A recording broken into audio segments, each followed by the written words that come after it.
আমাদের এখানে যারা নতুন উদ্যোক্তা আসে বাচ্চা কেনার জন্য, এদেরকে আমরা বাচ্চা দেওয়ার পর কী ওষুধ খাওয়ানো লাগবে, কি ভ্যাকসিন দেওয়া লাগবে, কিভাবে প্রসেসিং করে রাখা লাগবে, বিভিন্ন ধরনের খাবার টাবার সব কিছু আমরা এটা আপনারা তাদেরকে বলে দিই।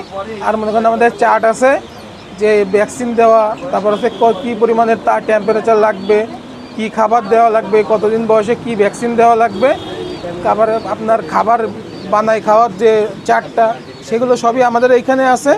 যারা নেবে সেই সময়টা আমরা তাদেরকে ওই চার্ট দিয়ে দিই, তারা ওই আর তারপর আমাদের নাম্বার আছে, নাম্বারে যদি কোনো কিছু না বোঝে তারপরে আমাদের ওই নাম্বারে যোগাযোগ করলে আমরা যথেষ্ট আপনার সাহায্য করার চেষ্টা করি। এখন আপনার মনে করেন যে চীনা হাঁস যেটা, বেলজিয়াম যেটা, পিকিং যেটা, এগুলো হচ্ছে মাংসের জন্য। যাদের এলাকার দিকে মাংস চলে তারা সম্ভবত সবাই ওই মাংসের জন্য বেলজিয়াম, পিকিং স্টার এগুলো নেয়। আর যারা মনে করেন গ্রাম অঞ্চলে বিল সাইডে যাদের বাসা, তারা হচ্ছে ক্যাম্বেল হাঁস নেয়, ক্যাম্বেল হাঁস নিয়ে ডিমের জন্য তারা এগুলো পালন করে।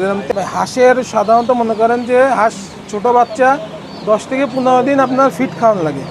এরপরে আপনার শামাক আছে, ধান আছে, তারপরে প্রাকৃতিক খাবার যেটা বিলে ছেড়ে দিলে তারা নিজেরাই খেয়ে চলে আসে। ওটাই মনে করেন যে আপনার খাবার কস্টিং খরচও কম হয়, ওতে লাভের সম্ভাবনাও বেশি থাকে।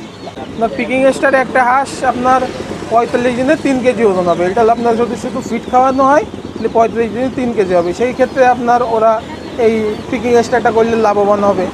ক্যাম্বেলের ক্ষেত্রে তাদের লাভবানের খুব মনে করেন যে আপনার অল্প সীমিত লাভ থাকে। আর বেজিং, পিকিং স্টার এটা করলে আপনার অনেক লাভবান হওয়ার সম্ভাবনা হয়। হাঁসের ঘরে বেশি একটা খরচ হয় না, আপনি শুধু সাইডে নেট দিয়ে ঘিরে উপরে তিরপল দিয়েও হাঁস রাখতে পারেন। সেটা হাঁসের ঘরের বিষয় অতটা আর কি জটিলতা নাই। আপনি মনে করেন যে কোনো ফাঁকা জায়গায় শুধু নেট দিয়ে ঘিরে রেখে উপরে তিরপল টানায়ও আপনি হাঁস পালতে পারবেন। ওতে হচ্ছে আপনার গ্রামের মনে করেন যে তার নিজ এলাকার চাহিদার উপর হলো সব কিছু। আপনার এলাকায় মনে করেন যে আপনার যেটা চলবে আমার তো সেটাই করতে হবে। মনে করেন আমার এলাকায় ক্যাম্বেলের বাচ্চা 15 দিনে একটু বড় বানায়, মনে করেন আমার এলাকায় লোকজন চাহিদা আছে, আমার পার পিসে 20 টাকা থাকতেছে, তখন আমি ওইটা বিক্রি করে দেবো। তখন আমার ওইটা আমার এলাকায় চলতেছে না, একটু বড়টা চলতেছে, তখন আমি বড় সাইজ বানাবো। তারপরে আশেপাশের এলাকায় দেখবো যে কোনটা চাহিদা আছে। ভাই মেন হচ্ছে চাহিদা অনুযায়ী আমার কাজ করা লাগে। আমাদের হাঁস খামারটা আপনার তারপরেও 30 বছর বয়স হয়ে গেছে, 30 বছর। আমাদের এখানে খাকি ক্যাম্বেল, জিন্ডিং, বেলজিয়াম, পিকিং স্টার, চীনা হাঁস, ইন্ডিয়ান রানার বিভিন্ন প্রকারের হাঁস পাওয়া যায়। এখানে একদিনের বয়সের থেকে ডিম পাড়া হাঁস পর্যন্ত পাওয়া যায়। বিভিন্ন সময় বিভিন্ন দাম হয়। মনে করেন আজকের বাচ্চা রেট আছে 40 টাকা মায়া, 35 টাকা মদ্দা।